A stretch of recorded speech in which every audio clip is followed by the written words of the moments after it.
Maqsadim shu. Olib chiqib birorta oiladan menga 10% berasan, menga 20% berasan demaganman. Alloh guvoh, Alloh shohid. Nima uchun Alloh taolo shunchalik fazl berdi bizga? Nima uchun bir sutkada 40 ming, 50 ming, 60 ming dollar pul tushirdik? Miskinni, yetimni haqqiga tegmadik. Alhamdulillah. Bundan keyin ham tegmaymiz. Nima uchun? Oxirgi ehsonimizni 24 soat ichida 108 ming dollar tushirdik. 4 ta oilani chiqardik. Bu hammasi Allohning fazli. Miskinni, yetimni haqqiga tegmaganligimiz uchun. Chunki Zulfqor eng zo'r emas. O'sha fazilatni Alloh berdi unga. Nima uchun o'sha fazilatni Alloh berdi unga? U adolat qila olganligi uchun.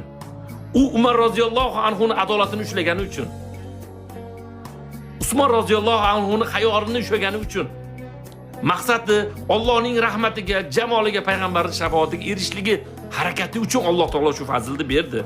U ham siz kabi bitta qul. Bu ihsonni siz ham qila olasiz. Hamma olib chiqib qilaveradi. Lekin bu fazilatni hammaga ham beravermaydi. Alloh taolo o'zi ishonganiga, adolatlisiga beradi bu fazilatni. Juda ko'pchilik, u pul yeydi, bizga murojaatlar rosa ko'p. Men bitta jonimga 50 ming murojaatni ichidan ajratib olishim kerak. O'sha 50 ming ichidan 50 ming murojaatning ichida 1000 tasi fosiq bo'ladi. Bizda haligi tepada go'sht ilinib tursa, yugurib sakrab ola olmaydi-da, "Fu, sassiq ekan" deb ketadiganlar bo'ladi. Kommentga kirib sasadi. Bular tanish bilish olib chiqadi. Vallohu a'lam. Dunyo va qiyomatda ham javob beraman. Biror marotaba tanish bilish qilmadim.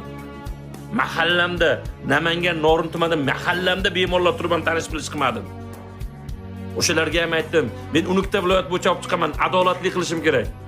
Agar men Unukta viloyatda menga ehson qilayotganlar faqat Namangan Norindan olib chiqaversam, qiyomatdan men yalang'och Allohning oldida turganda siz javob berasizmi derdim har bittasiga.